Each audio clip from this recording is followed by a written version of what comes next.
Welcome to Absolute Counter, episode 13. Unit DS-217, ready for takeoff. Hey guys, Magus here. And this is Darkscream.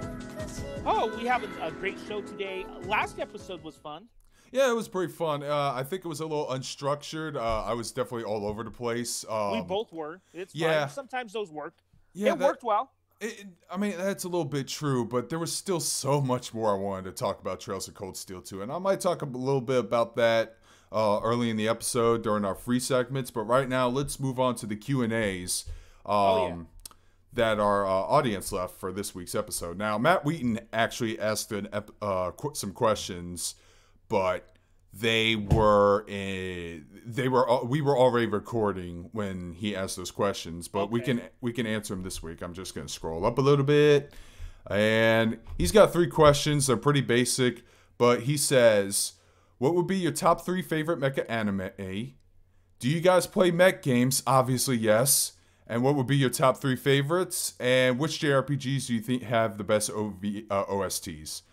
For my 3 favorite mecha... 2 we can skip. Okay, we can definitely do that because I don't know if I have that listed, but for the anime department, I would have to say mine would be the Gundam franchise, Macross, and the third one would be Martian Successor Nadesico.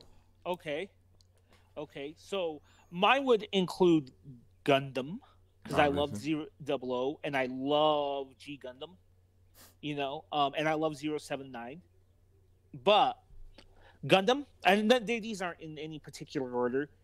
Evangelion, you knew that was coming. And then number 3, I had it on the tip of my fucking tongue. What was number 3? I think I might know what it is. What? Is it Armor Trooper Votoms? Yes, of course. You know I adore that fucking series. Yeah, I'm like 5 episodes in. It's just, I'm enjoying it, but I just don't have enough time to watch everything now. Okay, let me make this question juicier, and we don't have to elaborate too much. Name a 4 and 5 for you. A 4 and 5. Let's see. Ooh boy. See, I'm terrible with lists. Let's see. I guess I would put Evangelion there. That would actually be a number 5, if anything, because I'm not in love with the show, but I'm not an Evangelion here. I don't disrespect it. I respect for what it's done for the industry and all that, and it was an enjoyable ride, at least for the first couple episodes. I adore that series, so. But let's see, what would I put in the number 4 slot? I'm trying to scramble through. I already listed Gundam, so that was everything. I already listed Macross, that was most of everything there. So I can't say Macross Plus. That's a tricky one. I'm looking all over my room just to see if I can get some clues. I have a 4 and 5 real quick. All right. 4 is Dunbine. Okay, Bison Wells story, yeah. Okay. And number 5, I'm going to cheat. It's a tie. It really is a tie, though. All right. It is Macross. And actually, 4 is Macross. Dunbine is number 5. Dunbine is 5. And Razafon. Ah. Okay. Yeah. There you go. You've never seen Dunbine, huh? I've seen the first episode, and I've saw its terrible spin-off series, Garzy's Wing. I've never seen I've never seen it, but the ending is one of those. Yeah. Oh, okay. It's a problem is there's most mecha anime I've been watching like Ideon, but I haven't even like finished or even watched enough to formulate a solid opinion on. Ideon's in the same vein, same creator too, Gundam guy.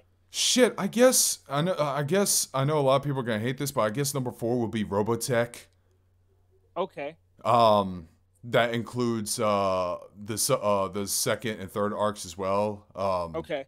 Because I especially love the third arc that's based off of Mospita. I love the mecha designs in there as well. All right. Number 3, which JRPGs do you feel have the best OSTs? To me, that's a no-brainer. It's Personas 3 through 5.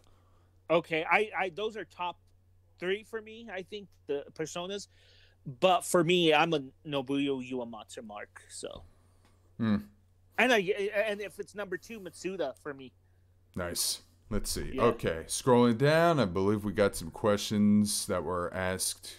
All right. Let's see. Oh, okay. Yeti asks, what makes a good mech anime and what makes a bad mech anime besides robots beating the shit out of each other? That one's basically the same formulas for what makes a good and bad anime in general. What makes a good mech anime? I would say world building where it makes sense to have giant robots. And sometimes I like the sci-fi elements to hear how they work, their power sources and all that. That's mostly in line with the real robot genre.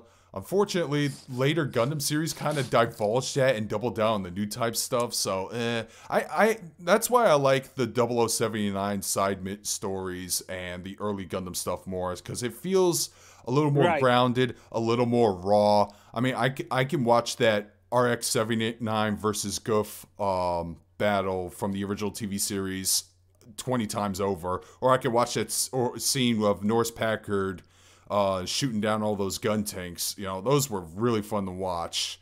I prefer a little bit those kind of mech battles, but sometimes I'll watch me a fast, flashy anime fight that's Zona Anders-esque or Macross-esque. But really, I think strong characters and strong world building makes a great mecha anime.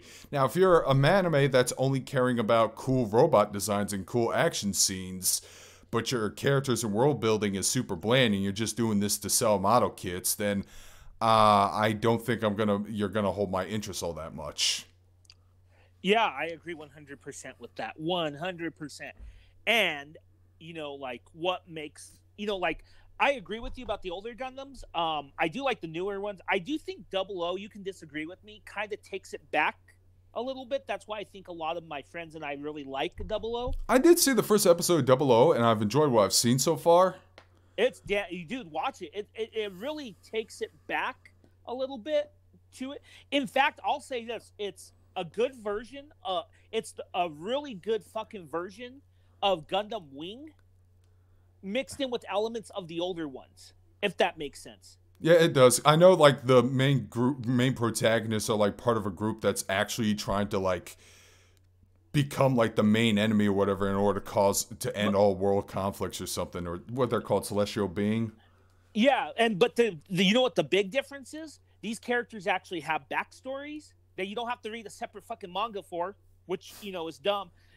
They have backstories and they have personalities that grow. They have character development, which Gundam Wing did. Every character's like, I like war or I like pacifism. Shut the fuck up. I'm done. All right. All right. I hear you chuckling there. You know I'm right. I know. I hear you. All right. Well, I'm not going to cover any news topics because I don't think we'll have time, because I have at least 2.5 games to gush about. You and me both, good sir. All right. First things first, let's get this out of the way. I picked up Ring Fit Adventure for the Switch. I've talked about this a couple of times before.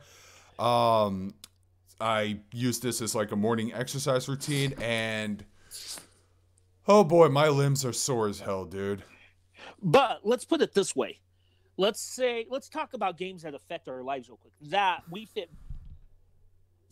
Fit Fitness Boxing affected you greatly, right? Yeah, well, it's just called Fitness Boxing. There's no Wii Fit or Wii Fit board. It's not even made by Nintendo. It's made by a third-party developer. But yeah. Okay. Yeah. So I'm sure this is going to have an even greater effect on you. Oh yeah. Like I said, my limbs are sore because that ring con is, it's really tough, durable, hard to squeeze, and you have to do squats, you have to do some overhead pressing, you have to do some thigh pressing. They got some exercise routine. I should probably rewind this. Wow. What are you drinking? I am drinking tea because my throat is sore with throat. I should have muted it. My bad. That's fine. Let me just don't replace me behind my back. We're good. Let me just rewind it back a bit. Okay, my bad. So for me. I'm not. I'm not editing. I'm just trying to explain more clearly what this fucking game is. it is a workout game, but it's also a JRPG, a very traditional JRPG, where you accidentally release an evil bodybuilding dragon named Drago from imprisonment, and you team up with this sentient ring to basically stop him. And you explore from point A to point B. You have boss battles with him at the end of each world. But the game is not that basic, and it still plays like a traditional JRPG. You still level up, you still get stats, you still have equipment with special buffs and abilities. Does it have a good story? Like I said, it's pretty standard. It's got a funny world building elements with workout puns and stuff. Like most of the enemies are just basically exercise machines. You got like crabs with dumbbell arms. You got like what? You got pufferfish that look like exercise balls. I wouldn't say it's an engaging story, but the dragon's an asshole. He's a bodybuilding douche, and that's hateable. That makes me motivated to stop him. Like people in real gyms. Yeah, exactly. I think the developers admitted that he was supposed to be based off of like toxic workout culture or something. But yeah, you still have to, and you also collect items, which are smoothie drinks and soups and stuff that either heal you or boost up certain attack buffs. You can even craft these by collecting ingredients when you traverse through the stage. And when you traverse through the stage, you actually have to jog in place. But it's not jogging from point A to point B with monsters in between. They always mix it up a little bit. Like, if you're going to a body of water, you're going to have to get on a raft. So you have to press the rincon on your stomach and twist your body from side to side as if you're rowing a boat. Sometimes you're going to have to squat to crouch to get under, narrow pathways. Sometimes you're gonna have to like hang glide, so you have to raise the rincon over your head, and you have to pull it, and you have to pull it and hold it for a very long time. And it does measure how much time you put in exercise as well as how much calories you burn, which isn't much, but boy, do I still sweat profusely. And I'm playing on the max difficulty too while doing this, which I believe the difficulty measures just how much reps you have to do. So I'm doing like 30 plus for like everything I have to do, which is very tiring. And what's really messed up is like when you get towards the end sometimes, that's when you have to pick up the speed. So you're like squeezing on the rincon over your head to do red damage. And there's also color-coded attacks with that you can attack certain enemies with. Right. Right. But and you hold it for like 5 seconds at a time, approximately. But then when it gets closer to the end, you have to be like zzz, and pick up the pace. And boy, you feel the fucking sweat. You feel it all. It's whoo boy. God, what else? There's some mini games here and there. You could do some reps and side content if you don't feel like playing the straightforward game itself. But I'm having a lot of fun playing it. I really am. I'll say this. I have nothing much to say on this. It sounds great, and I know it's going to help you on your goals. But I will say this. It sounds, and from what you told me about how you feel after, it sounds fucking exhausting. It does, but sometimes I kind of forced myself to put it down yesterday, even though I had a little more time, because my legs were just feeling like jello. Because I was trying to like attack this one enemy, and it's almost dead, but I was just feeling so tired around my legs that I don't know if I could walk anymore. But the more you do it, though, man, you'll have that stamina. Oh yeah, the more I do it, the easier it shall get. And I am going to switch between the two games. Like I played Ring Fit Adventure all week last morning, but or all week last week, whatever words. But it's going to be every other day it's that, and then the days I don't do that, I do fitness boxing, and that's going to be how I mix up my routine from time to time. But I am down to 195 at least. Dude, last time you told me it was like, what, 210 or something, 220? Yeah, I've been dropping it like crazy, but it is slowing down a little bit, but I am keeping it up. Ran into a friend who I haven't seen in 16 years, and he complimented my weight loss. That's good. Yeah. Dude, see, that's the cool thing. People say, and I'll talk about this when we get into the mech games, But people who are ignorant of video games, you just waste time. Do you know video games can have the same effect on you a very deep novel or a very deep film can? And I'm not saying the content in this is emotionally deep, but it's affected you in the sense that you're losing weight. Yeah, because I don't like going to gyms. Because of the douchebag dragons. Yeah. Yeah, exactly that. The douchebag dragons. That I just don't feel like driving to the gym or whatever. I just never really. It's not really fun atmosphere for me. It's not. It's really not. It's a very douchey atmosphere. And I'm sure not all gyms are like that, but I'm just saying. True, but and I would probably exercise outside more, but my climate sucks.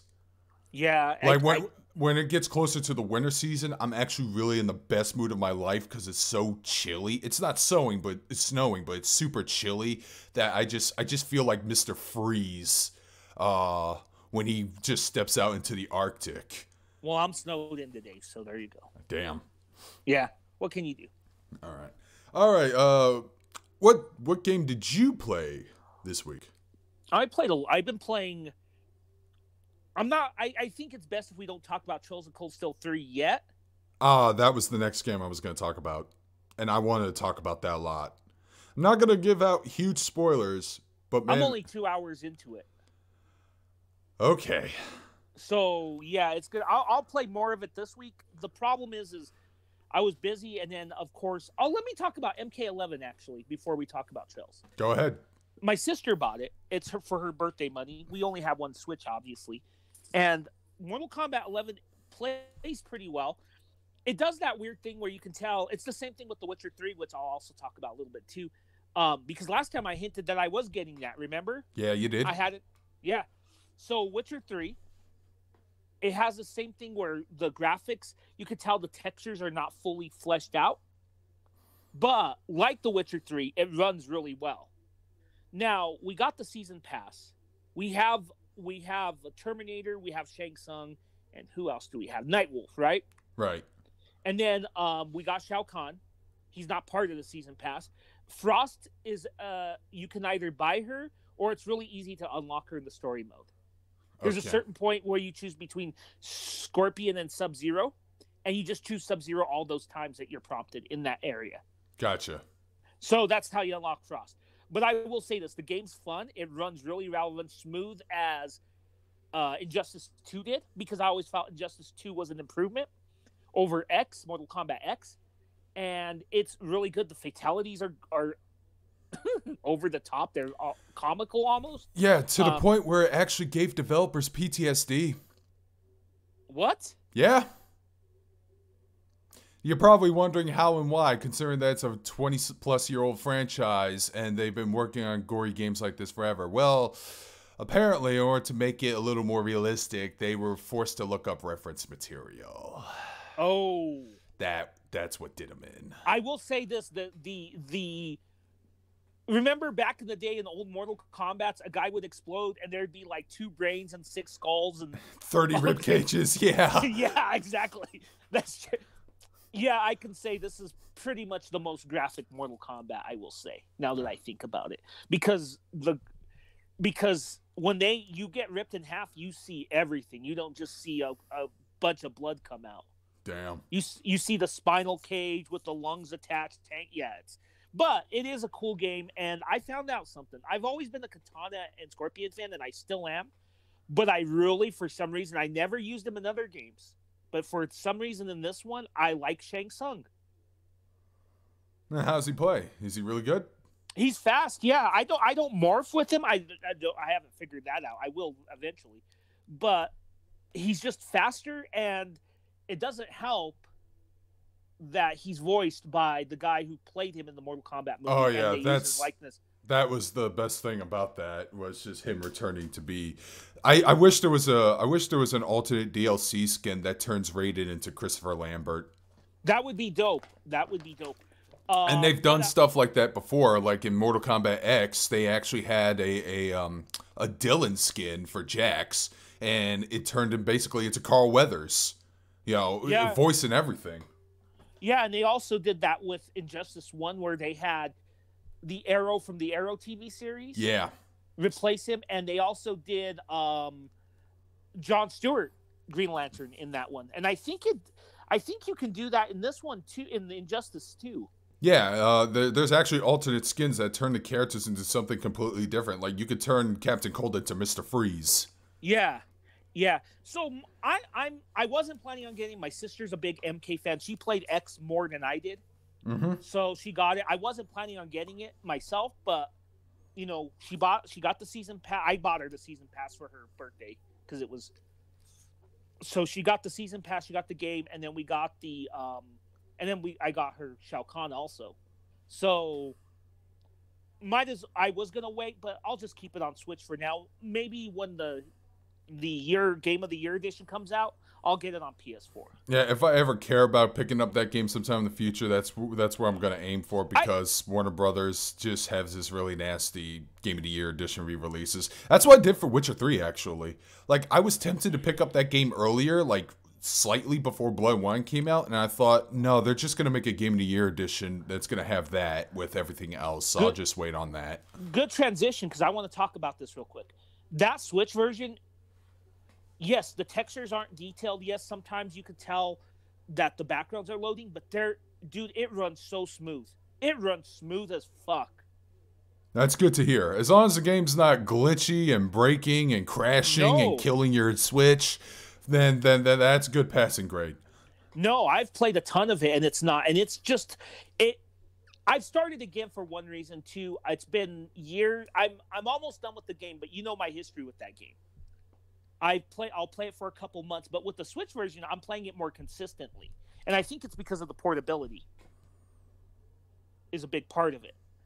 And it is really, really just runs smooth, and it's the same game, essentially.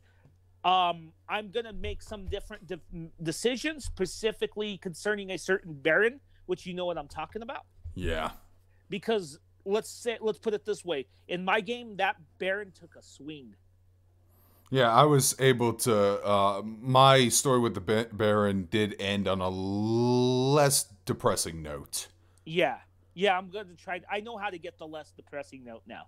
Yeah, I wouldn't say it's a fully happy ending, but it sounds like he's on his way to a better future. Yeah, he doesn't take a swing in that. Yeah. Political, too far, huh? No, we're politically incorrect. But yeah, it runs great, and I think it is. One thing, I think next time when we do the show, I'll have another game to talk about on the Switch. All right. Okay. Wait, Luigi's Mansion, because that comes out Thursday. Yeah. All right. Yeah. Halloween. All right. I actually really do. I'm sorry, but I really do need to talk about Trails of Cold Steel 3. Okay, let's do it. All right. So I did the prologue demo about a week or two before the game came out. Then I played the first 2 hours on the first night I had the game. And I didn't even do a single battle. I just went around and got to know the students at the school and everything. Which is pretty hilarious. That's how I spent my time with it. But that was like the most enjoyable time spent. Couple problems, though. Why is that weird, though? Hold on. Because that's a good part of that game. I know, but if you talk to a boring normie gamer, they would be like, "Ooh, you're not going around shooting and collecting shit. I can't get headshots in this game. I can't blow you up." Yeah, enjoy your first 15 hours of Borderlands 3 and then regret spending $80 on an overpriced collector's edition, numbnuts. Now, anyways. Yeah, that is strange, but I did have a lot of fun doing that. But there are a couple problems. Okay. The game assumes that you played through Trails of Cold Steel 2's new Game Plus feature. Ooh, I don't like that. Yeah. I got introduced to one of the characters, and then I got spoiled on something involving one of the instructors from the previous game. And I was like, oh, damn. Okay. I guess I have to find a way to go back to that soon.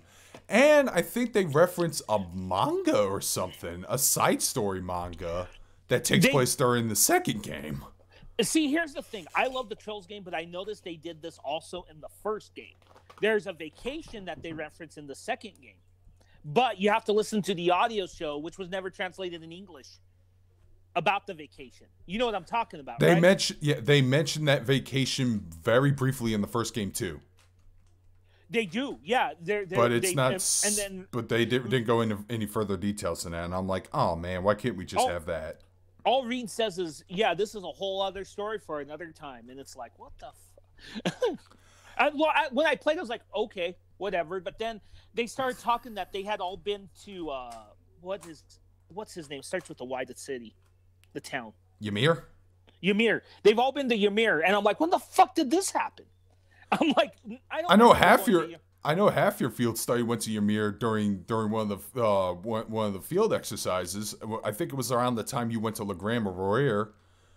But yeah, that was something. But no, don't. But it gets a little worse, actually. Okay. Now, the first chapter of the game, shit goes down hard and fast. You know how in the first Trails of Cold Steel, they kind of gradually pace you and all that shit? Yeah, but the second one was like running with the gun already. Yeah, but even then, it still felt a little slower because you're trying to get your bearings and stuff. You're trying to get the group and stuff. But in the third game, we already got introduced to a set of antagonists and another set of potential antagonists. I won't say who they are because they're actually kind of big surprises. You will definitely be caught off guard by one of them. You meet with some of the old Class 7 buddies, and not only is stuff from the Crossbelt arc is getting like spoiled and referenced and all that shit, but I've been playing Trails in the Sky on PC, which is really fun. Pretty dated, but I'm still enjoying the hell out of it. I'm still where I was when I last left off in the stream with Nightmare, which is I'm still in Chapter 3 in Zeiss. Right. But they've already spoiled at least 3 big plot points about the Liberal arc, which is what Trails in the Sky is. They spoiled a government conspiracy, a plot twist involving the backstory of one of the characters, possibly one of the main antagonists in that game. And I'm like, oh, well, shit. Because here's the thing. One of the characters from the first game becomes a party member at one point, temporarily at one point, which is cool. And I know who he is because I got to the point of visiting him.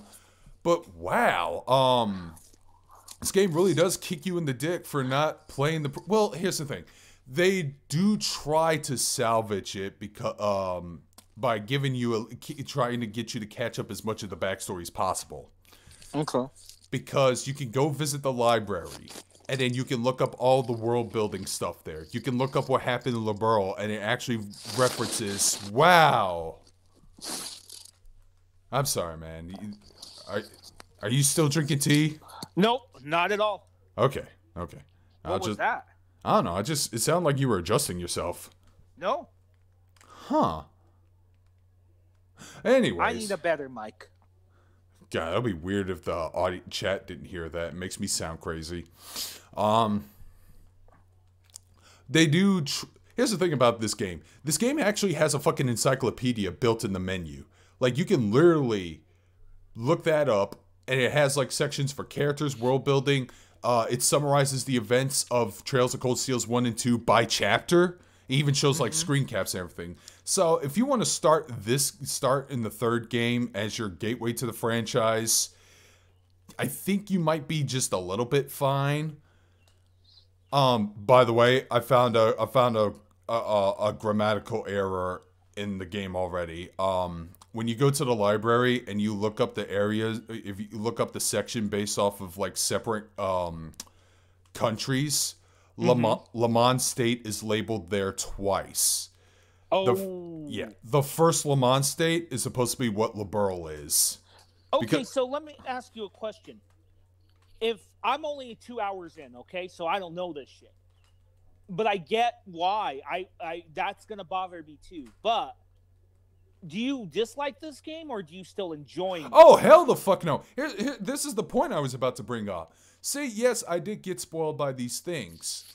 That being said, you know how spoilers kind of ruin shit for people to the point where they don't want to check it out anymore or something like that?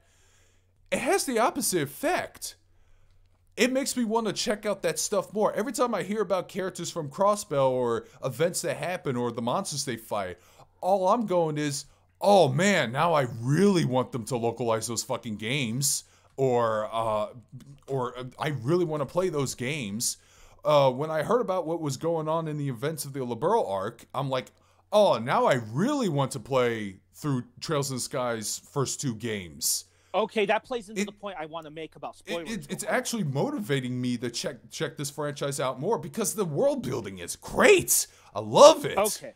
It sounds like a negative thing, and it is a little bit, but it doesn't really kill it for me. I have to interject because I agree with you. One thing I've always argued about spoilers is it's one thing reading a spoiler, but even if you know the spoiler, it's different experiencing it, right? Right. That's what people don't get. It can still shock you because you're seeing it occur. When you say, oh, he so-and-so killed who? And usually the description doesn't say how he died, right? Right. But then when you see it, oh my God, he sliced him in half. There you go. But yeah, like it's, I know that's good to, it might sound like a negative towards the game, but really, it just motivated me to play this franchise even more. I'll give you a good example. It's 20 years ago. I heard about The Sixth Sense. I was not interested in seeing it at one point, right? Right. And then they told me the twist ending, and fuck it, everyone knows the ending. He's a ghost, right? Right. And I was like, okay. But then I watched the movie, and watching it blew my ass away, as opposed to hearing, oh, he's a ghost, because you see what makes him a ghost throughout the movie. Yeah, and well, that being said, wasn't the same. It didn't have the same result when I went to my theater class. Well, not theater. When I went to my filmmaking class one day, and not filmmaking, film studies, and I spoiled the twist ending of Citizen Kane. Oh. Yeah, like my teacher's like, see, there's, you learn, Citizen Kane gets you invested in the mystery of the word rosebud, which is the sled. And boy, was he mad. Oh, shit. I didn't even know about that by watching the movie itself. Family Guy fucking spoiled it. The Simpsons spoiled it for me years ago. So, no, I saw Citizen Kane, though, and if you watch it, though, there's a huge difference. It has a better effect than The Simpsons or Family Guy or whatever spoiling for you. You know what I mean? Yeah. Yeah. But yeah, I've just finished the first chapter. I don't know if I'm going to keep playing. I'm going to probably take another small break and then go back to Trails in the Sky, or I might just interchange between the two. But yeah, great game so far. The combat is, it's pretty much the same, except now they've added a new system called orders, which are like special stat buffs. The links. Do you like the new menu? Oh yeah, the way the UI looks, I like it. It looks really slick. Yeah, and they basically pulled the Persona 5 and made it to where the menu is like where instead of scrolling through it, you just press a button to see where you want to go, like triangle, craft, squares, art attacks, or X just to attack, D-pad for running or using items. I like that a lot. And yes, besides that grammatical error, the localization seems pretty solid so far. It feels like nothing's changed from the jump from XE to NISA, actually. Now the question is... Except for Milliam's voice actress, and even then, she doesn't sound that different from the original. I remember you told me that, and when there's a scene at the beginning that she shows up, as you may recall, and I was like, what the fuck? It doesn't sound like they changed her, but they did, so... Yeah. So yeah, we'll probably have a show on Tales in January. Trails. Trails, yeah. I mixed it up. Fuck. Hopefully I'll have that and second chapter, and hopefully Trails in the Sky third beaten. But okay, that is enough Trails talking. Let's talk about some things. You like giant robots, right? Yes, sir. I do too. And I do like video games where you do play said giant robots. Real quick, they released a new trailer for that long-awaited Vanillaware Mecha game. Ah, yes, I showed it off in the Magus Discord. 13 Sentinels, the Aegis Rim, which looks visually beautiful. I just don't know how the gameplay will work. But it's Vanillaware. Yes, and that's why I like it so much, because I love Vanillaware's art style. And I love the way they're I know some people beat up on Dragon's Crown, but I like it. It does get a little bit redundant, I'll give it that, but I like the Dragon's Crown a lot. Dragon's Crown's pretty fun, yeah. And I love Odin Sphere. Yeah, and Muramasa was pretty gorgeous to look at too. And Grim Grimoire. I haven't played that one. The Japanese Harry Potter game. That's what I call it. But yeah, 13 Sentinels, I want to see what the gameplay is like, because so far you just see characters like exploring around all that shit from different time periods, I believe. Right. But it looks gorgeous. I just want to see, like, okay, now how's the game going to play? Probably 2D, whatever, and we'll see. But it is on my radar. What was the first mecha game you've played? Let's see. I don't know. Did we get a lot of mecha games here? In like what era? The NES, Super Nintendo? I'm not sure. Like, for me, my earliest memory would be I played a demo of Armored Core. Yeah, I'm trying to think. Metal Gear, I guess? In a way. Yeah. Yeah. Yeah, I think so. I remember a friend of mine around the time before Xenogears came out, he was already emulating SNES games on his computer. And speaking of crappy Gundam Wing, we were playing the Gundam Wing fighting game on the Super Nintendo. That was fun. Oh, you mean Gundam Battle Assault 2? It's no, it's a SNES game. It's called Perfect Fight or something. Okay. It's a 2D fighting game. Because I played Battle Assault 2, and that one had Gundam Wing, but it also had a bunch of other Gundam series in it as well. No, this is pure Gundam Wing. Every character's from Gundam Wing. Nice. Okay. So that the only good thing that came out of Gundam Wing was that game. I think the closest thing would be like there was a Super NES Power Rangers fighting game where you play as the Megazord. But yeah, I do like me some mecha games here and there. Closest thing to like a secondary flight simulator experience, except this time the things you pilot are more humanoid looking sometimes, and that's my favorite designs. I actually prefer the more Japanese mech designs as opposed to the ones that are that kind of look like ATSTs bipedal with missiles heads and stuff. I'm not a big fan of those designs. I always see them, and I see them being pretty impractical. That includes the Zentradi battle pods too. That's what I was gonna say, because Macross has a good mix of all of that. Yeah, I know. All I can think about is, man, if you tripped on a fucking soda can right now, you're fucked. Yeah, that's all I could think of when I see those things for the first time. We want a Zentradi battle pod. Yeah. Let's see. Here's the thing. I actually didn't play that many mecha games back when I was a kid, except for Armored Core.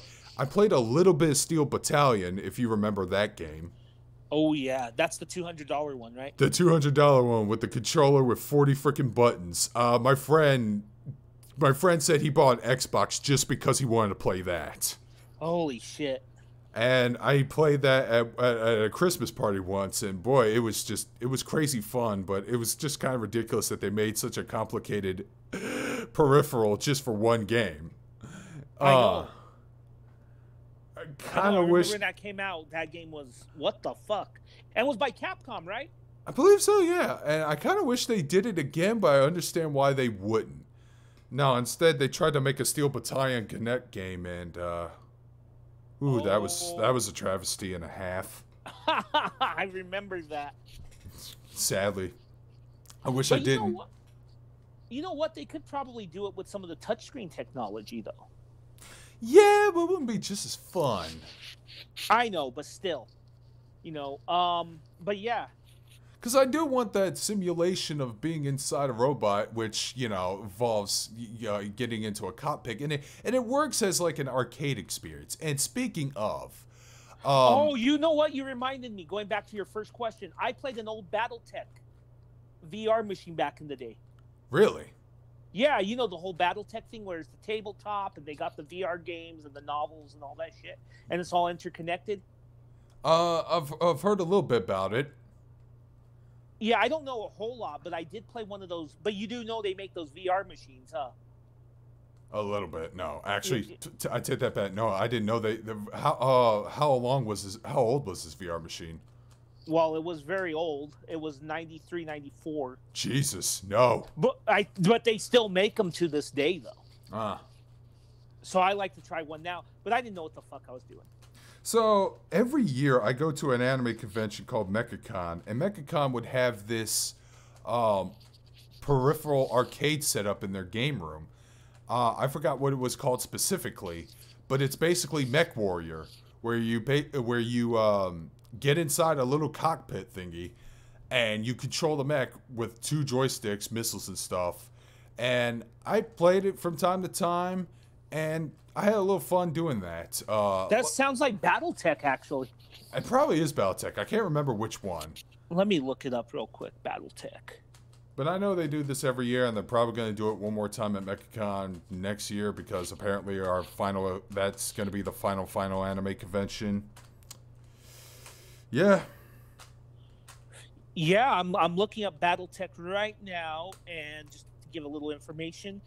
Tabletop role-playing games, board games, collectible card game, novels, and I guess they made animated TV series. I did not see that. Yeah. I remember seeing Exo Squad, but I have no memory of it. Okay, so real quick, I didn't know about the show either until I just read it now. Let me ask you a question. It wasn't a pod that you played, right? Yeah, it was a pod-looking thing. I guarantee you it was a fucking BattleTech pod. Okay, let me actually... I'm going to Google image that right now, but yeah, it might be the same thing. But it wasn't VR, though. It was a screen. Well, I called it VR because that was the closest description, because back then, a pod was state-of-the-art. I've played pods since then, obviously. You have, I'm sure, too. Yeah, I'm sorry. When I was thinking VR, I was thinking put on the helmet. My bad. But yeah, I Google image BattleTech pods, and this is it. This is it. Okay, so you play BattleTech. Yeah, MechCore. That's what it was. That was the people who were holding it. That was what I would play almost annually. Yep, that's the thing. They would have it at my convention. And it was fun. Yeah. Of course, I never ranked that high. I was always get my ass kicked by these guys who are dressed in military gear as if they're like professional MechCore players. Wait, it was multiple people against? Yeah, it was like 4 or 5 people at a time. It was like a free for all battle royale. Yeah, well, to be fair, BattleTech does have a fucking a big cult following. So there's probably hardcore players for that shit. Yeah, I don't know if those were like people that work for him that did this, or maybe that was maybe what you said, but that was crazy. I want to talk about another mecha game. Well, first let me segue from another game that may not sound like it's mecha, but it'll make sense. Okay. One of the games I played a couple of years back that I love is Earth Defense Force 4.1. It is a fun game where you basically fight off giant insects and alien invaders, blah, blah, blah. Crazy, dumb fun, made by a very low-budget developer known as Sandlot. XC localized that game way back when.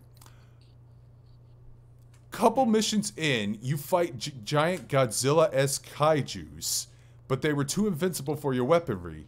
So there's actually a point in the game where you pilot a giant robot. And it was really, really fun. It was so fun, it kind of vaguely reminded me of another mecha game that not many people have heard of. But again, this goes back to the friend who had the Steel Battalion controller. He's also the guy with all the working design stuff. You know, he's the friend who has like the best resources every time I need to look up some classic shit. Let me play Steel Battalion for the podcast. Okay. He has a demo of an old Macross. He has a demo of Macross VFX 2. A demo of it in one of an old disc that I could play on his PlayStation. That's how resourceful he's been. He has a copy of God, what was that obscure Super NES fighting game? That was like heavy metal barbarian-esque. Oh, it was by Namco. Yeah. Weapon Lord. Weapon Lord. He has Weapon Lord. I played Weapon Lord. You know, I played. I don't know why I forgot it, because our mutual friend BioPhoenix, he recommended me to play a couple months back, and I did, and I liked it. So I don't know. It's really fun. Yeah. But yeah, he had oh god, I'm brain fire. What the hell were we talking about? You're talking about this an obscure mecha game. Yeah. It reminded me of another game that he actually had, and it turns out it was from the same developer, and that game, published by Enix way back when, was Robotic Alchemic Drive, or R.A.D. I love that game. Okay. It is basically 90s anime cliches, the video game. And you can play as like one of 3 different pilots, and you can choose between one of 3 different mechs to combat. You have a standard shonen, you have a standard super robot looking robot. Then you have one that could transform to a jet. I nickname it Thundercracker because it looks like Thundercracker from Transformers. And then there's another one that's like a slow burly tank. We just nicknamed that one Ivan Drago. What was interesting about the gameplay is that you don't pilot it from inside the mech, nor is it like really a pure third-person view. What happens is when you do pilot the mech, you automatically you control the pilot via third person roaming around the city, all that stuff. But when you're ready to pilot the robot, the camera cuts to the first person view of the pilot, and then you're looking at your robot, and then you're controlling it that way. So it kind of controls like an RC car perspective. It's a little tankish, and it's really fun because I think you control it like limited time. Like you don't just move with the joystick or whatever. You actually have to like press the trigger buttons to move it one leg at a time. Like left leg, right leg, left leg, right leg. The left and right analog sticks, you control the arms, and it's very Rock'em Sock'em Robots. Like, the game looks super cheap.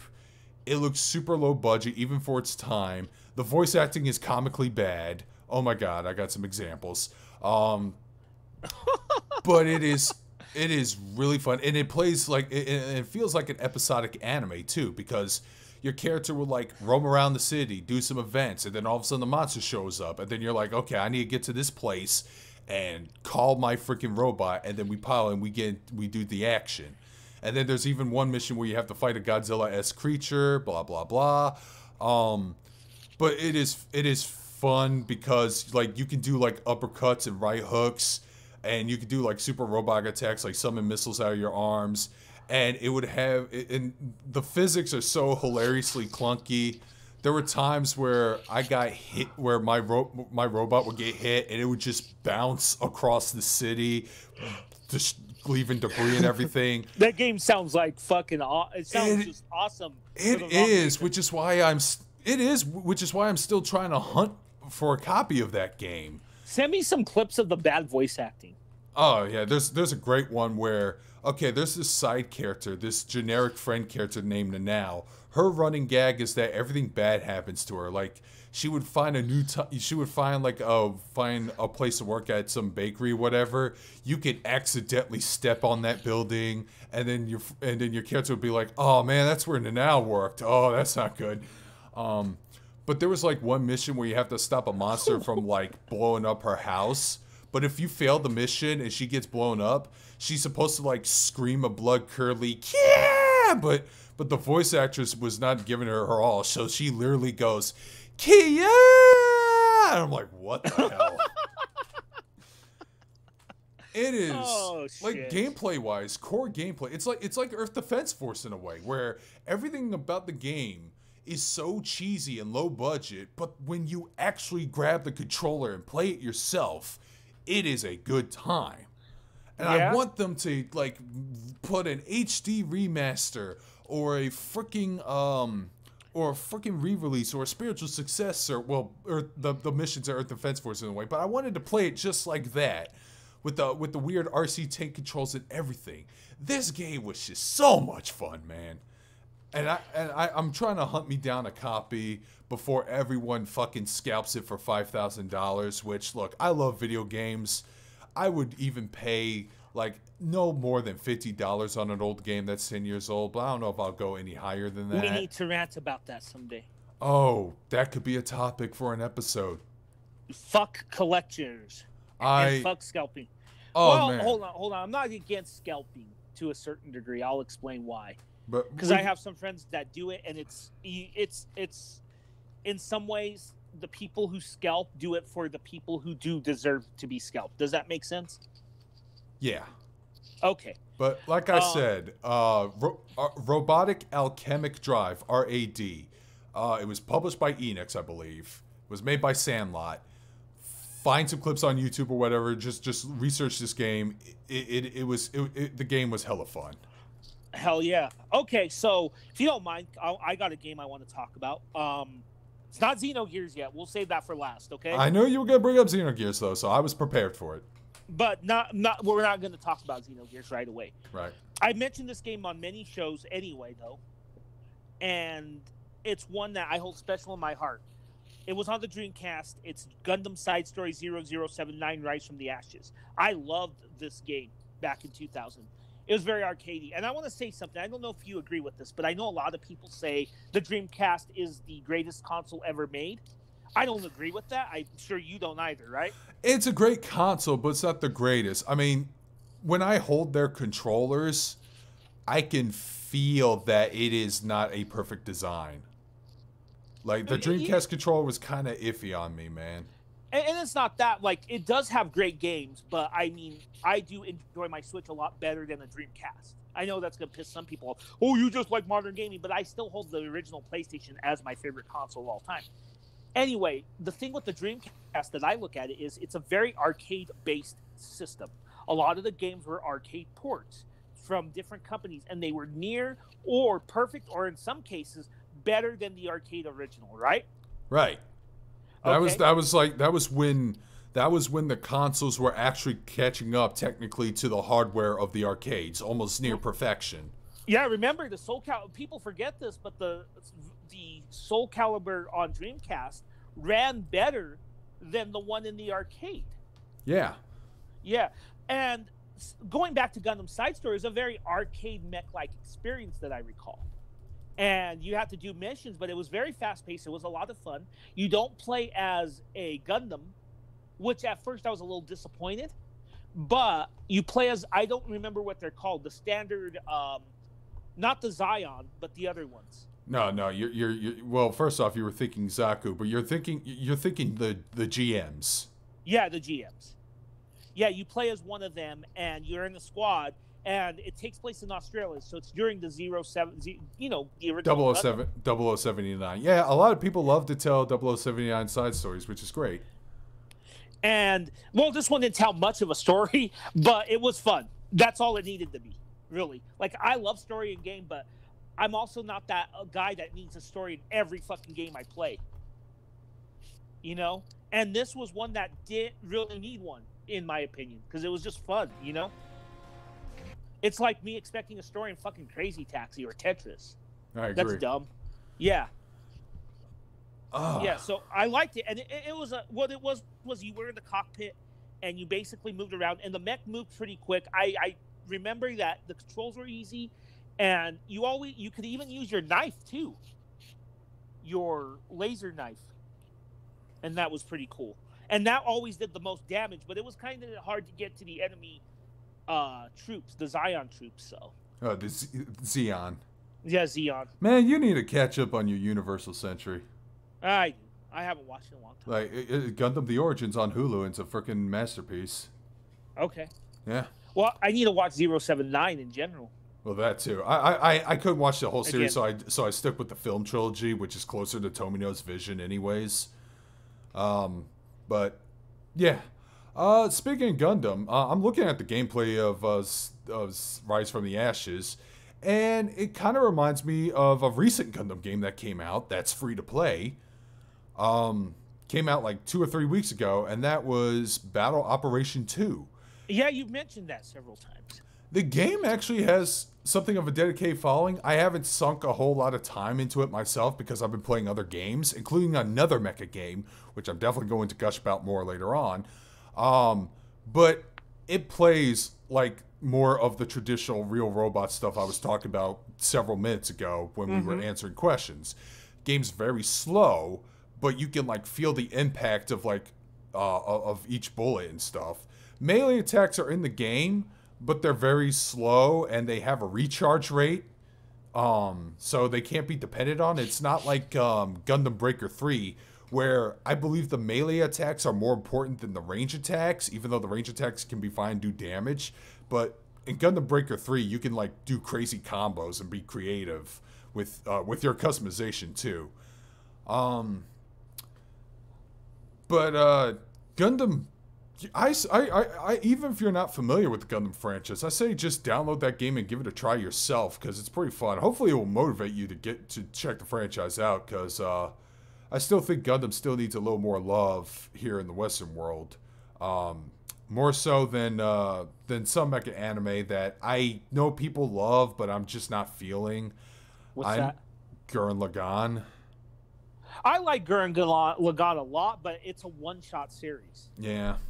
I love it. I love Gurren Lagann, but it's not even mecha. It's super robot. That's a different beast. People forget that. Well, there's two types of mecha. There's super robot and real robot, and I lean towards real robot most of the time. You know, the problem with a lot of super robot is they fall into the monster of the week. Yeah, that was the tradition at the time. Yeah. Gurren Lagann doesn't. I really like the narrative. I think it has a lot of heart to it. But I don't look. I know you said it's two type of mecha. I don't even consider it the same because Gurren Lagann's so over the top, and I love it about that. But if you want to watch something more realistic, I'll watch a Gundam or hell, even a Votoms. You know? Yeah, Votoms counts as real robot. Oh fuck, Votoms is really realistic. I don't know if you know this, but how many Chideko? How many fucking mechs have he got in those 5 episodes? He doesn't have. No, he doesn't keep them. I mean, they're all the same AT. They're all the same ATs, but he doesn't keep them. He goes through them a lot. It's not like Amuro Ray, who always sticks with the RX-79 or whatever. He gets them pretty destroyed early on all the time. Oh, you throughout the whole series. Again, he's kind of, and then again, the character seems more like a wandering survivor. Anyways, he's kind of like a deserted soldier. He's not that standard of a protagonist from what I'm seeing. No, he's not. But yeah, that's my whole point on it. So that Gundam Assault game, the free to play, that's on like iPads and shit, right? No, it's on PlayStation 4. Oh shit, okay. Yeah. I should download it. Yeah, you should. I'm trying to form a squad there with some of our old Discord buddies. Okay. Oh, you mean our current Discord buddies? Yeah, and a mutual friend of ours, Rapboy Bill, also plays it from time to time. And speaking of other Gundam games, I occasionally play Gundam Versus from time to time. Okay. And that game is weird. It's one of those 3D fighting games, kind of like Dissidia and the Dragon Ball Xenoverse games, and I'm not really fond of those games. I really don't care for their gameplay all that much. Okay. Even though I am a fighting game buff. But Gundam Versus, I still find myself going back to it. Maybe it's because of the multiple mobile suits from that game, because they have a shit ton of mobile suits from various different Gundam shows, from 0079 to Unicorn to Iron Blooded Orphans. The only problem, not a single Gundam from Gundam X is in there, which is a fucking underrated Gundam anime, and I think people should watch it. I made a review explaining why. In fact, I think I liked it more than Zeta Gundam. Okay. For starters, the characters were far more likable, but that's besides the point. Right. But it's weird. The gameplay, and I know there's an Extreme Versus 2. I think that came out in Japan already. I kind of want there to be a Western localization of it because they actually have some Gundam Build Fighters characters in it now.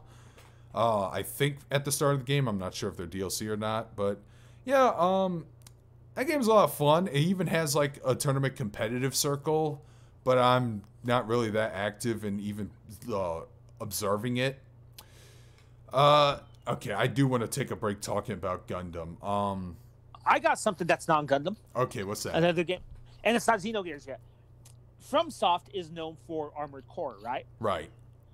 But in 2006, they made one of my favorite early Xbox 360 games. They also made one of my worst games of all time that same year. But their better game was Chrome Dogs.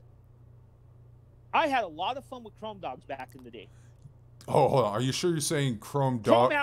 Chrome Hounds. Fuck. What's funny is I have that on the list, and I did play that game too. Okay, and it did some cool stuff. I'll admit, it did some really neat stuff. Like, okay, so Chrome Hounds, what it was essentially, you had a war, right? Right. That would that when you joined the game, you would join one of the 3 factions, and the war would rage for like literally 4 or 5 real days, and whoever wins, the war would reset, right? Right. And you would just do missions, and the more you did missions and the more you beat enemies, the bigger your side would get, right? Right. So you actually made an impact in that war. And you could make a little bit of a faster one or a heavy one. What was cool about this was it separated itself from Armored Core, though, because Armored Core mechs are faster, right? A little bit. I think so. Yeah, a little bit faster, a little bit more agile. Chrome Hounds, this was a little bit more realistic, heavier type ones. You could make lighter ones, but you can make heavier ones too. But they never moved like the Armored Core ones. So you would go and, I remember the controls being easy. And one thing it did that was really neat was, a big thing back then that was new to us anyway was the Xbox headsets, right? Yeah, that was the first time they introduced the idea of internet gaming. Yeah. I remember it like it was yesterday. Yep, exactly. So with the headset, what was really cool was, I remember there would be communication towers, and you would have to. I'm sorry, I have to take that back because that was in the Xbox. Chrome Hounds was a 360 game. Yeah, 360. Don't. I'm sorry. It's okay. Okay. I take that back. I guess I don't remember it at all. Okay. Well, the Xbox did have the headsets, but remember, Xbox Live, the original incarnation, people forget, was exceptionally limited. You do remember this, right? Remember, some games didn't even work with Xbox Live. Well, here's the thing. Some people just didn't have the luxury of good internet at the time, so they just didn't have Xbox Live, period. Exactly. Like my friends. Yeah, exactly. And I didn't either. But with the 360, that really changed. By that point, everyone was getting broadband internet. And, the headset and everything was built around Xbox Live. And that's what made Chrome Hounds really neat, was that you can really, it was kind of open world in a way. And what they did with the headset was there was the communication towers, right? Right. So if I could be getting this wrong, but if you would have to change the communication towers to your team, and then once you're near them and in a certain range, you can communicate with your teammates. But if you get out of range, you cannot communicate with them. That's crazy awesome. Yeah, that game was cool. That game was cool, and like I said, it was the best game that From Software released. That year they did release Enchanted Arms. That game could go fuck itself. But they also a year before released Metal Wolf Chaos, which we never fucking got until this year. Until August, yeah. I've heard mixed things on that game. It is a pretty dated game, but it is. I mean, it's so. It goes back to me gushing about EDF and R.A.D. But Metal Wolf Chaos, MWC, XD, that's the newest version. It's a game where you play as the President of the United States piloting a robot mech trying to fight an evil vice president who did a coup d'etat on your ass. Right.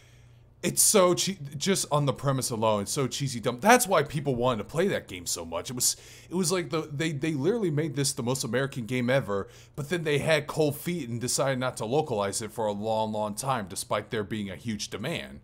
But then Devolver Digital fucking stepped up to the plate and asked for a release. And I do have the game. I've only played it for a little bit, and I am currently on the mixed boat myself. Okay. But I am glad that there is a way to play the game instead of having to shell out again $300 fucking for an import copy. The thing I've heard about this game is that it starts out exceptionally fun, but then it becomes exceptionally cheap in difficulty. That's what I've heard. It sounds pretty standard for most video games in that era. Yeah, and remember these games, Metal Wolf Chaos, even crappy Enchanted Arms, and what was the other one Chromehounds, which I can't believe I forgot. Those games were literally a couple years before the blow up of From Software, which at that time From Software was not AAA. It was very niche. Let's be honest. Yeah, right? they were. It wasn't until Dark Souls where they finally Demon got Souls. Demon Souls. Demon Souls, yeah. Yeah, Demon Souls, and then Dark Souls even took that to a further level. Now they're a AAA company. Let's make games with George R.R. Martin now, you know? They're in a whole different place than they were even 11, 12 years ago. I still want them to make a Souls-like mecha game, though. Yeah? Yeah, where Matt Wheaton was kind of pitchballing this idea, but I would like the idea of, like, playing a game where you have to, like, carry a mech, and you actually have, like, a fuel economy with the thing. You know, it's a little bit of that, a little bit of this other game called Stalker. You have to, like, get some parts and maybe some equipment, salvage for equipment, and then use that to repair your mech, and then try to travel from point A to point B. Maybe across the way you fight either giant Dark Souls monsters or other enemy robots or something like that. I would play that. See, I'm not a big Souls guy. I played a good amount of Bloodborne because it was free for a month, and I love fucking Bloodborne. I'm having a little bit of fun with it from time to time. I usually play it as like what I like to call my podcast game, where I would play that, but have something in the background I can listen to. But I'm not. But like, if you said it's a Souls game but martial arts, or it's a Souls game but with giant robots, then you would get my interest. It's a little cheap and petty, I know, but then again, I know my taste. I know what you can do to pander to me. You would at least have my interest by then. Now, haven't played a whole lot of Gundam Battle Operation 2. Okay. But because I've been playing a whole lot of Daemon X Machina. Okay, let's end it with you with Daemon X, and we'll end it with Xenogears. How about that? Yes. Daemon X Machina is actually... I was expecting this game to be kind of casual fun with some good multiplayer moments, and I've had some fun multiplayer sessions with our buddies Lance and Yeti, as well as a few other friends of mine on other Discord chats. But I didn't expect this game to be as deep and fun as I thought it'd be. It got mixed reviews for some reason, but I'm hearing other people love it. I don't know why. There are some elements in the game I really don't care about. Like, I don't see a reason to, like, get out in the cockpit mode, get out and pilot. You can actually, when your mech gets destroyed, you can actually get out of it and pilot on foot, but it just makes you super vulnerable and easy to kill. So I just really don't care for doing it that much. But, like, yeah, I saw the mixed opinions, and I just don't agree with them. To me, this game feels a lot more fun. And here's the thing. The missions are actually pretty short. There's a lot of them, but they're pretty short, so it kind of feels like a classic video game from the 2000s that way. And I like that. And it's good because it was definitely designed with Switch and Switch players in mind. Because you could be, like, waiting in line or something. You could play a small mission, be done, and then, you know, it's a good time killer that way. But I was actually surprised by the amount of story and characters there are in the game. There are a F-ton of characters in this game. They have, like, different mercenary factions, like Bullet Works, Terrors, I'm blanking on some of the other names because it has been a while. Like I said, I've been playing Trails of the Sky and Trails of Cold Steel for the last 2 weeks, but before that, it was nothing but Daemon X Machina. Yeah. And then you have to, like, do missions from, like, 3 different opposing companies, like Horizon and Outer Sky. I think that was one of the other ones. All you have to do these missions because it takes place in a post-apocalyptic world where the moon fucking broke to pieces and landing on the Earth. Oh yeah, there's some crazy world building shit that you learn about later on in the game. And damn. This is a complete antithesis to Battle Operations 2 with the mech combat. It is very fast. Like, you move around. The movement in the game is really fun. It's very fast. You move all over the place. You got You got a variety of weapons. You got swords, shields, different types of guns, assault rifles, pistols, beam rifles. Beam rifles that are powered by this energy resource that's on this series known as femto. You collect femto parts all over the stage. And most missions, they do get a little... They do have a method to them. It's like, go investigate this area. Go destroy this thing. And it would be normal until rival mercenaries or mercenaries that may be your rivals in one mission, they may actually be your enemies during the next mission because they're paid by an opposing company to challenge you. Now, so far there hasn't been a huge body count. Nobody's died, even though the game's very melodramatic and it does take itself seriously. There's probably going to be a body count later on once I get past B rank. I'm currently on B rank right now. And the customization in the game is really good. I think you can actually have a preferred appearance, but you could still customize it with different mechs if you prefer the other stats. I believe they call it transmogrification if you were talking about, if we were using Monster Hunter terms.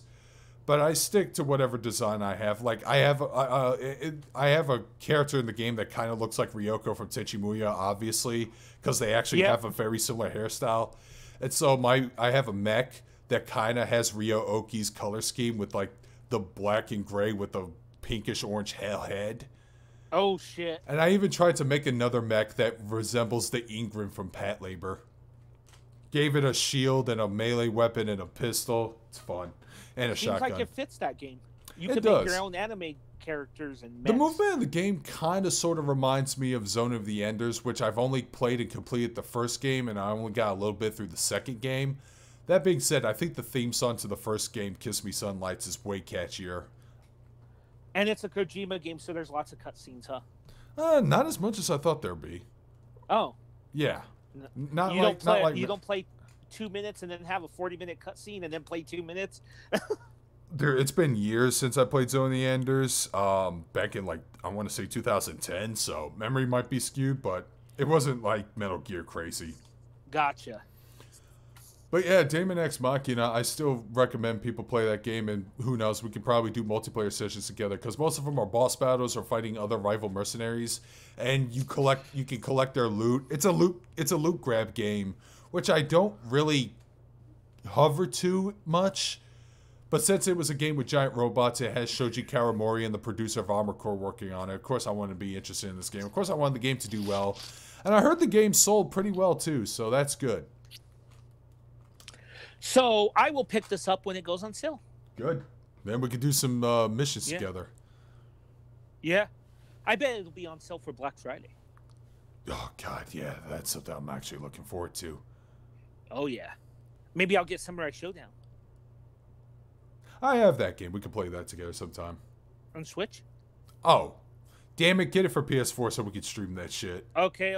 We'll do a Magus vs. Darkscream. And I gotta get a new mic, so I can do that on Black Friday, too. So, Xenogears. That's a game that relieves your fears. Oh, that game. That damn game.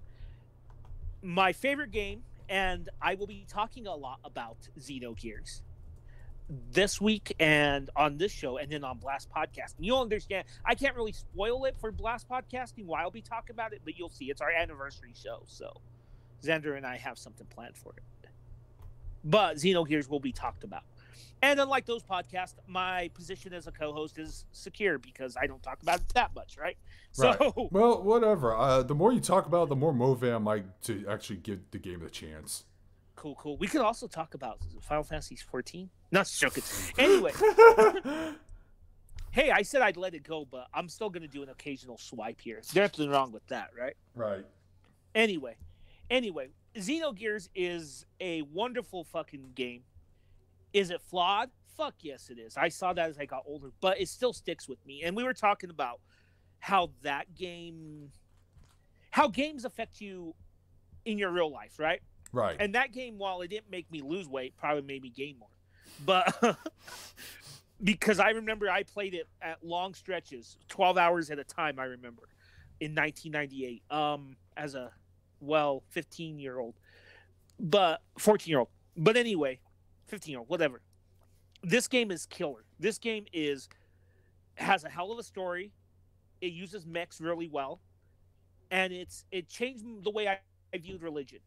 I'm more of an agnostic guy than because of this game. And the reason I'm more agnostic is because this game, a lot of people say it's negative on religion. I beg to differ.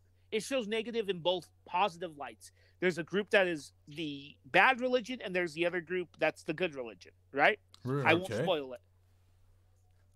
But this game, and a lot of people compare it to Evangelion, and I'll say that's a little fair because there's similar themes, but they tell a completely different story with similar ideas, if that makes sense. Yeah. Xenogears is probably an 80-hour game. This is a game that needs to be re-released in one way or the other. It absolutely does. Yes, I know it got the PS3 release, but those are fading away, and we need a re-release, remaster of it. If you're going to remaster Final Fantasy VIII, if you're going to remaster any of those games, this game deserves a re-fucking-master. Yeah, but I have a gut feeling that they're not going to do it because of, like, wasn't there conflicts between Square and the creator of the series or something? There is, but he doesn't own the rights. That is true. They could re-release it, and I wouldn't mind seeing that on the Switch. I would buy it. If I hear it gets announced on Switch, fuck it, I'll pre-order it. Yeah, me too. You know I will. I'll be there day fucking one. Yeah. They also need to do the translation. The translation isn't bad, but what a lot of people don't know is that I think his name was Honeywood. He was the only guy that did the translation. He didn't have anyone help him. Sucks to be him. Oh my god! And what little you've played, there's a lot of text. I mean, Trails in the Second Sky also had like some localization nightmares, but 2 people were involved in it at least. Are you talking about the suicide or whatever? One person almost worked themselves to death. One person almost drove themselves to suicide. Okay. God, I'm glad it didn't end that way. Well, that guy also did translations for later ones, but he had a team. He didn't have a team for Xenogears. Yeah. Why? How come? I don't recall. There was a reason for it. Man, it almost sounds like they wanted to screw that game's development every possible way. No, I don't think it had anything to do with them trying to screw. I remember there were circumstances out of anyone's control, if I recall. But I know where you're getting at because of the troubled production of the game in Japanese development. Right. But anyways, anything else? Since we're talking about Mecha specifically, I know you've talked about religion and all that stuff, but talk about the robot designs. Talk about the robots in general in that series. Holy shit. Those robot designs are still dope. You know what? Here's one thing I have to say. We were talking about re-releases. Well, I'm going back into it. I think Square will do it because last year, they re-released statues of like Weltall or Heimdall or, different mechs. They released those Square Perfect Work figures of Xenogears characters, including of like Faye and Allie and all that.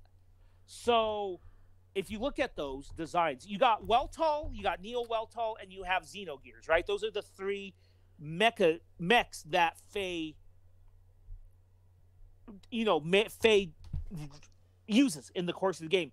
Weltall is a slimmer version. I've never been a big fan of Neo Weltall. You know why? Why? Because he looks like Weltall but fat. Well, I've been looking. But Xenogears is dope. All right, I'm googling imaging. What's the Weltall id? I'm not going to tell you because you plan on playing that game, and that's a huge spoiler.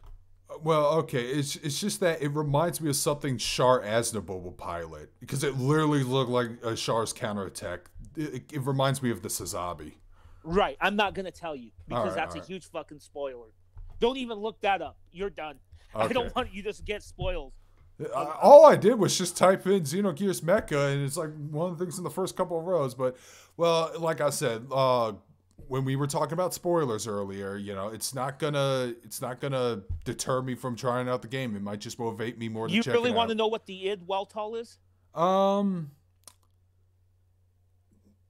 In case someone else is interested in playing the game. No, it's a 20-year game. That rule does not apply. You know that. Yeah, but there could be. What if your son wants to play it? What if he listens? He doesn't listen to this. He won't play Xenogears. He won't play it. I know he won't. He loves Xenoblade, but he won't play Xenogears. Oh well. Okay, fine. Do you want to know? Okay. It sounds like you want to talk about, so go ahead. Okay. So this figure shows up, and his name is Id, and he attacks different characters, and he uses a mech similar to Weltall, and he's a super destructive figure, and he's an antagonist. So there's several mysterious figures. There's him, Graf, the masked man. I always forget his name, but there's several. Oh, the assassin too. But there's several masked figures, mysterious figures. It is one of them. But in a shocking plot twist that blew my mind in '98, I know some people are like, I predicted it. It is revealed to actually be Faye himself. What? Yeah. Wow. Okay. I don't think you need to say any more about that. And that's why it's because Weltall is Id Weltall too. Huh. Wow. I won't tell you how. It's very deep on how he turns into Id, but that's one of the big plot twists. Also, Graf's identity is also, which I won't reveal that. Did you get to Graf yet? I think I might have. He's the masked man with like. Yeah, I know. He has this very Darth Vader-ish appearance. Yeah, I use pictures of him all the time. Yeah, I won't tell you his identity either. Damn. But okay. Are you cool with me spoiling that? Yeah, I'm not upset. Okay. Yeah, I was the one. There's still a lot of mystery around it for you. So. Yeah, and I do. After I finish that game, if I get around to finishing it soon, I do want to read that. I heard somebody like made a translation of this like book compendium. Perfect Works. Perfect Works. Yeah, I definitely want to look at that.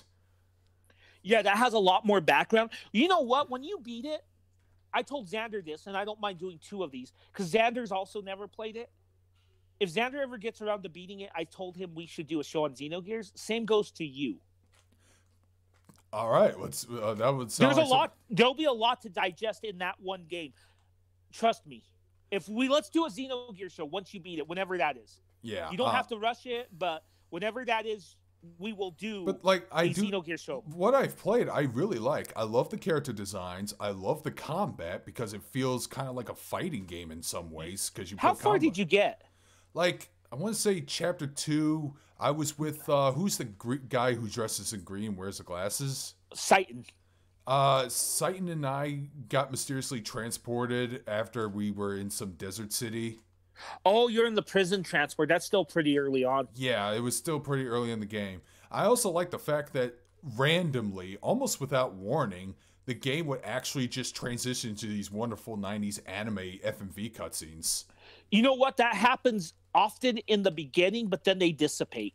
But the story is still well told. I'll give you that. And then I'm curious to what you think of the notorious second disc too. So yeah, I have a feeling now that I'm familiar with the second disc, the impact won't be as bad for me.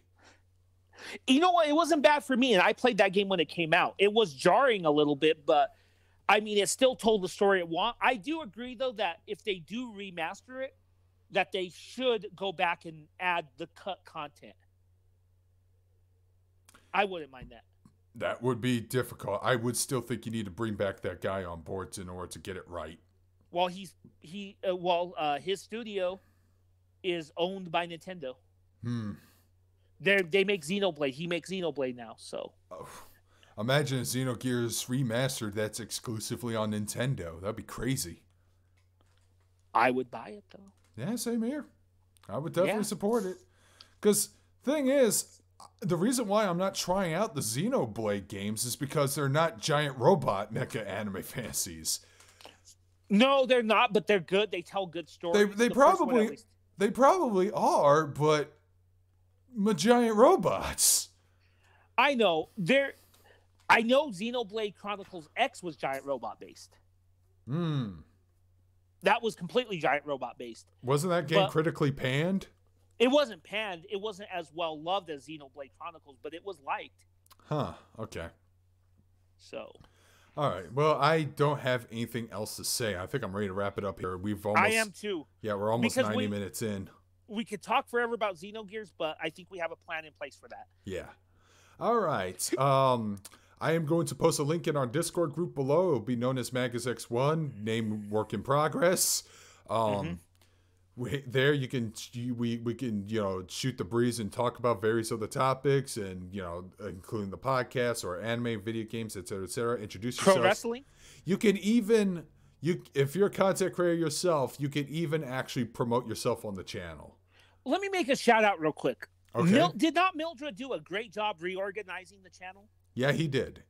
He actually had a section separate for that's for us content creators. That helps out a lot. Yeah, so thank you to Mildred. Yes. And I'll post links for Magus's channel if you want to go there and see some classic style rants. And hopefully I'll make I need to make more traditional videos again. I've been slowing down on that.